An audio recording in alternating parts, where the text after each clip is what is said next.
it's any niche. If you can Yeah. find something you would love to see that doesn't exist, just make that. That's, a decent way to start. And do it obsessively. Like, just really throw your all into something that you can confidently say does not exist. All these rooms, this place builds them. It's like a maze. It just goes on and on. Sometimes I'm scared I'll get lost. Clark, can you hear me? I don't understand. What is this?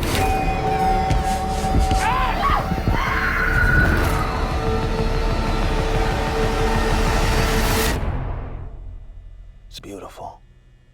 Am I right? Hello?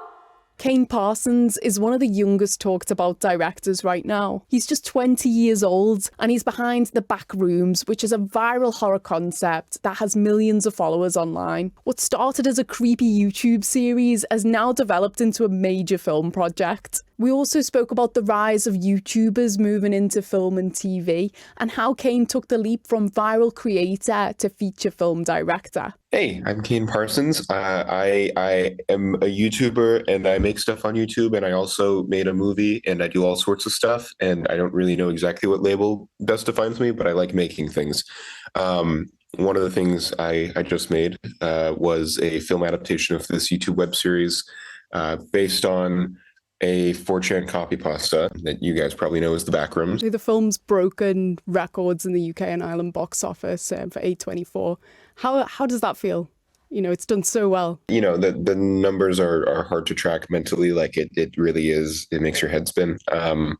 Feels good. Like, I mean, I can intrinsically call it a fun experience. But I think the full weight of it is, it's a hard thing to come to terms with, especially when you're like, we're working on this thing every day. It's like, it's so small until it isn't. A smallish handful of us that you could fit into a smallish room in Vancouver, just working every day on this film, finishing it like down to the last second, and then instantly we go and basically are releasing the film, and all this happens so fast that it's just it's been a strange couple of weeks. Good strange, but very different. I can't imagine. I cannot imagine. So you started this story like this as a digital series, basically. We're seeing more and more creators move from YouTube into mainstream film and TV. Obsession by Corey Barker, who's also a YouTuber that's doing really well in the charts as well. We saw Markiplier earlier this year with Iron Lung. That smashed the box office too. Why do you think this is happening? I think I'd like to preface by saying that I haven't been doing this long enough to really have firm grasps on certain industry trends. So, a grain of salt. I think there's probably a decent element to which you're just now starting to see people who have been investing a lot of their time into putting their work on YouTube. Or I guess YouTube is really just like an available, very accessible platform for people who, for filmmakers who are equivalent in all metrics of creativity to people who are considered more traditional filmmakers. I think it's all kind of the same thing. But I think, at a certain resource level, like most people, most people, believe it or not, can't accrue a massive, much of a budget at all. It's like, you got to get creative with the way you work. And YouTube is a really great delivery system culturally. And there's ways in which that can be, I mean, that's what I've done. Like, I grew up with YouTube as an appealing platform and an appealing community where it's just like, that was kind of the world that I wanted to engage with, like web series and ARGs and just like filmmaking on YouTube for the sake, like that being the final destination, not doing it to try to get something else. I think I can't speak for some of the other people you've mentioned, and I can't speak for I don't want to speak for anyone, but I think there's ways in which you can also approach YouTube as a jumping off point. And so I think, great source of community, great ability to see what's working and what's not. And then if something does work, you've just kind of proven a model that can be scaled. Yeah, you mentioned about creativity. We've been speaking to some young YouTubers who want to be filmmakers. What tips would you give them on an approach in making something unique on YouTube? It's a hard thing to prescribe, and I certainly think that I have very few qualifications to talk about, like, the ways in which, like, I never personally do anything to get it out of the way. Like, I've never like done anything to engage with the YouTube algorithm. Like, I've never really optimized my thumbnails. I've never aimed for certain run times. I've never really given any thought to anything other than, like, I'm really sloppy with the way I engage with YouTube, where I like am only focusing on like the edit.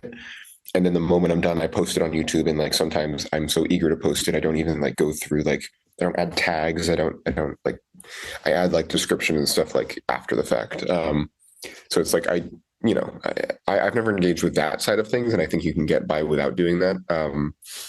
But I do think like most of the work has to just go into the holistic approach to art and, the brainstorming and the ideas you're having in general. And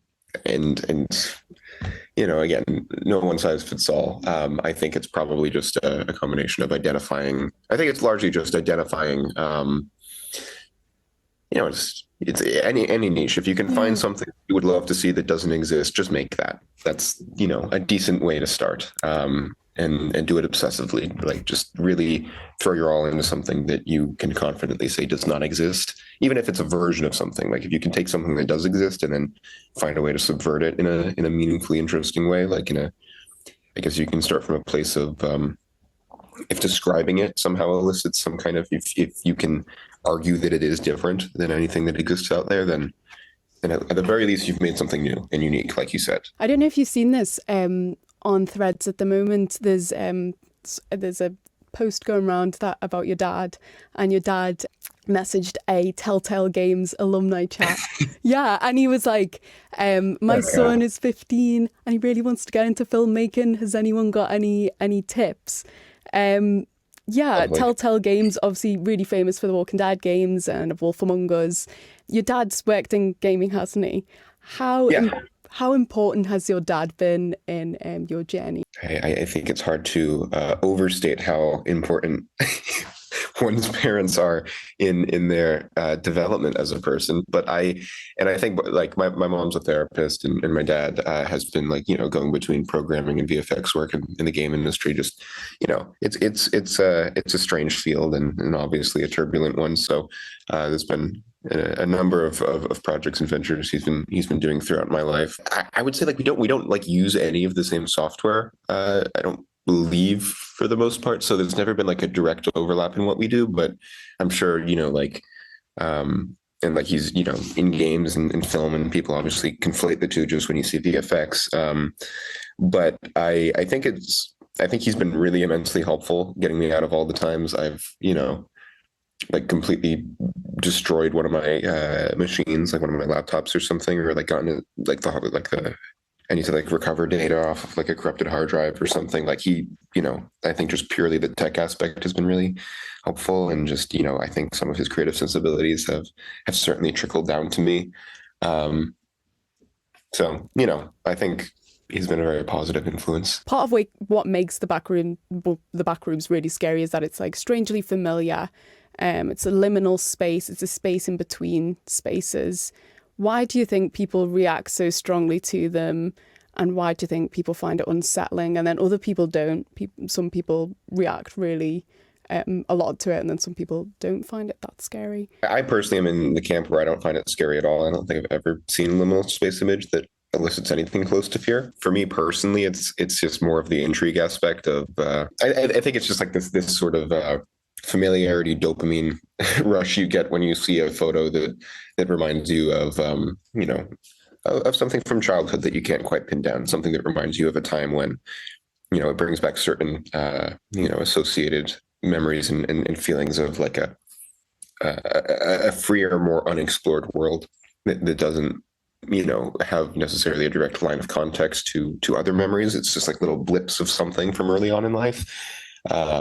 But I think a lot of the time that's what people are reaching for with these images. It's some version of, I feel like I've been here before. I obviously haven't, but the spaces soak up so much diffused, so many memories over time, and you just get the distilled emotions of it all at once when you return to a space. So to see something that's generic and similar to environments you once inhabited, you get a sort of wide sort of range of feelings you might have associated with a place like that in childhood. So, um, I think that's kind of like where a lot of the intrigue comes from, and then especially the more surreal aspects, like playing into dream logic and places you've seen in dreams.